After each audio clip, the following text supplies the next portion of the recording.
Bom, Fábio França, Débora Alfano, ouvinte querido, ouvinte querida, como a gente ficou sabendo que o tenente-coronel Mauro Cid, ex-ajudante de ordens de Bolsonaro, criou um registro falso de vacinação contra a Covid para o ex-presidente e colocou essa informação no banco de dados do Ministério da Saúde, pela imprensa livre.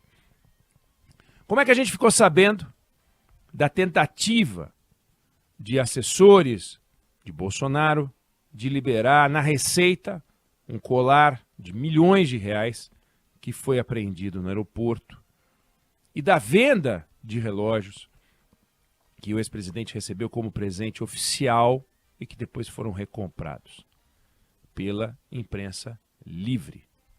A existência do orçamento secreto que permitia ao governo, permitia ao Congresso combinar e distribuir dinheiro público para os parlamentares sem deixar rastro sobre o autor da emenda parlamentar, pela imprensa livre.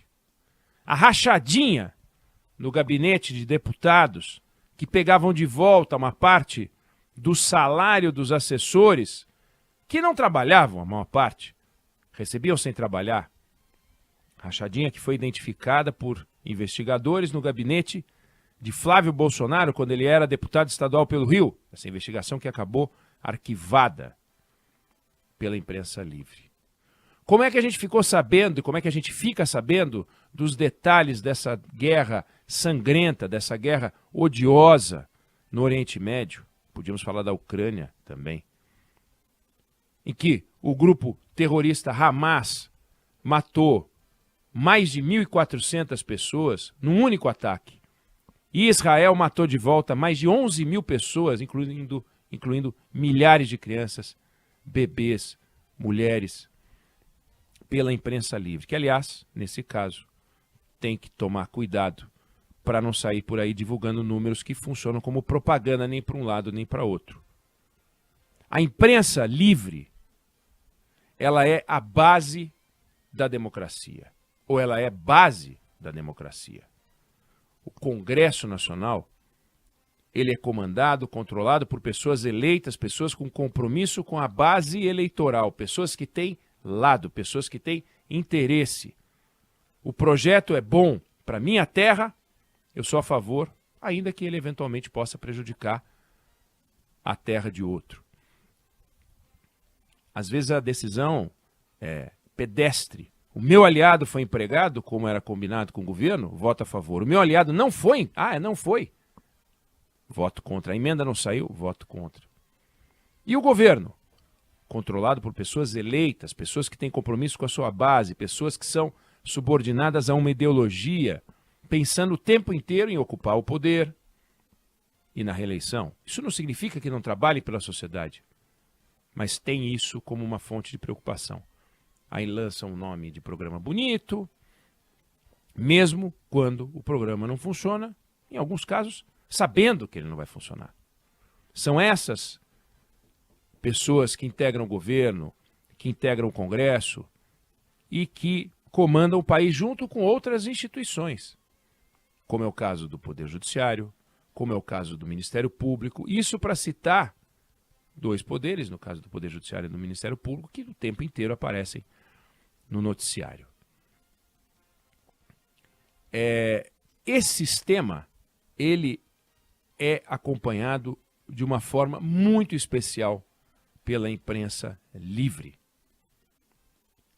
que tem como tarefa publicar, divulgar, levar ao ar aquilo que os jornalistas profissionais que trabalham na imprensa livre descobrem, apuram.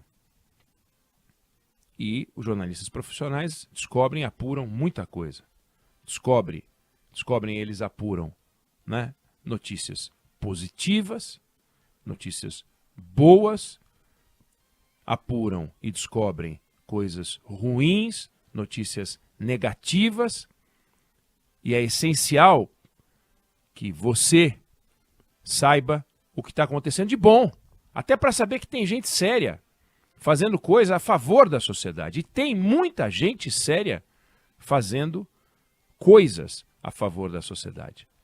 Mas também é papel da imprensa livre contar quando alguma coisa vai mal, quando alguma coisa está errada. Pode ser uma coisa grande, pode ser uma coisa pequena, positiva ou negativa. Foi a imprensa livre que descobriu, dias atrás, que uma bandida foi recebida em audiência 2 vezes no Ministério da Justiça.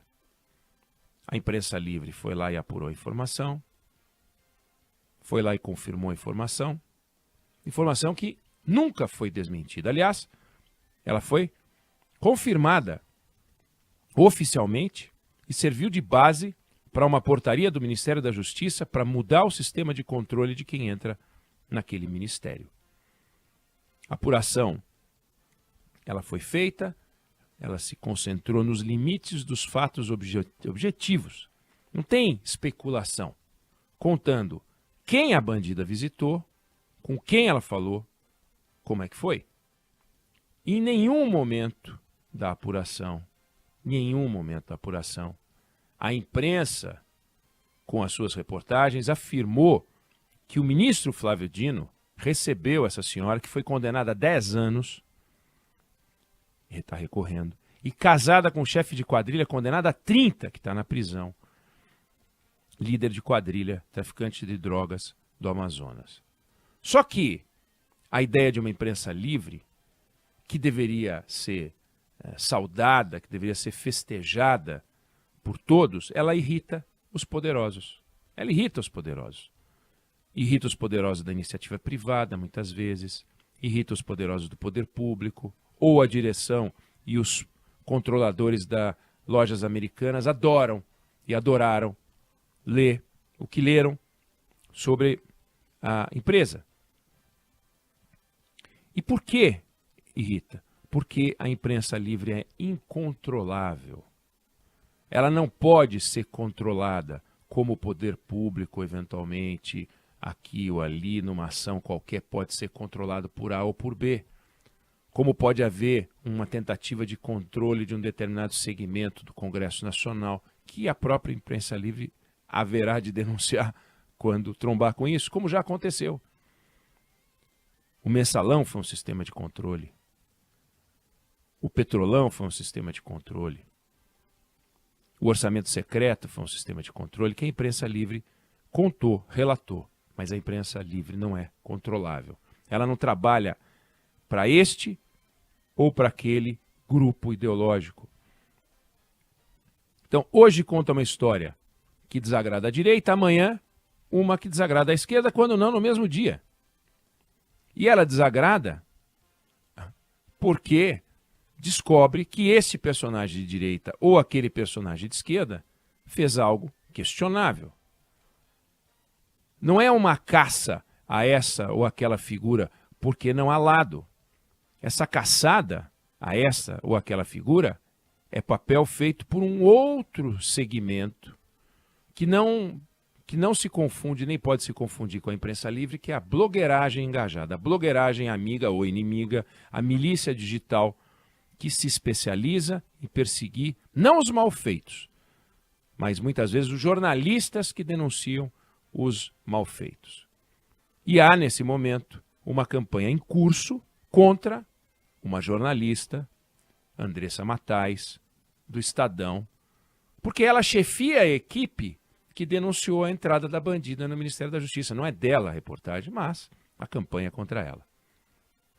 Nem deveria ser contra os jornalistas que fizeram, mas elegeram essa jornalista, que comandou a equipe num trabalho bem feito, num trabalho técnico, a mesma jornalista que comandou uma apuração sobre o orçamento secreto. Então, a blogueiragem bolsonarista chamou o orçamento secreto de fake news e não era. Ele existia. Agora a blogueiragem petista ataca a Andressa, já que não tem como desmentir os fatos. Então é campanha difamatória, com o absurdo de quebra de sigilo que tem que ser apurado pela Polícia Federal. E aí é o seguinte, a imprensa livre não vai mudar a forma de trabalhar, porque se fizer isso, deixa de ser imprensa, deixa de ser livre. Isso não vai acontecer. Porque perderia o leitor, o ouvinte, o telespectador, a sociedade. Agora, a forma como os poderosos recebem a informação da imprensa livre, sim, isso poderia mudar. Em vez de milícias patrocinadas partirem para cima, em vez de atacar o mensageiro, porque com ou sem a notícia, contada em primeira mão pela equipe da Andressa Matais, a bandida entrou no Ministério da Justiça e esse é o problema. Não pode o problema ser a divulgação do crime ou a divulgação da audiência indevida. E sim, o problema passa a ser a divulgação. Não tem o menor sentido. Não se pode criar uma rede contra o mensageiro, mas procurar onde é que está a verdade e a origem do mal. E a origem do mal está no mal feito. A imprensa livre é infalível? Não. Ela não é melhor do que qualquer outra instituição. E os poderes agindo com impessoalidade, com independência, são um grande patrimônio da democracia. E a imprensa livre também, de forma que quando ela é atacada de forma covarde, é a democracia que está sendo questionada. Então, o silêncio diante dos ataques não pode ser uma opção. A imprensa livre tem que ser defendida com unhas e dentes. A liberdade de imprensa, para levantar notícias, ela existe para que você tenha o direito de saber o que está acontecendo. Sem a liberdade de imprensa, você não fica sabendo e imagina que está tudo bem. Você precisa saber o que está acontecendo para ter liberdade de pensar, para ter liberdade de se expressar. A sua expressão tem que ser resultado das informações que chegam até você. Se você não recebe as informações, você está se expressando sobre uma parte e não sobre o conjunto. E você tem o direito de se expressar sobre dados reais e checados, não sobre propaganda, não sobre empulhação, não sobre fake news. Não há espaço para fake news. Não há espaço, nem pode haver, para truques, para tirar você da realidade e jogar você no mundo da fantasia, no mundo da mentira. Eu não sei se você concorda ou discorda, mas essa é a opinião que eu tenho sobre o assunto.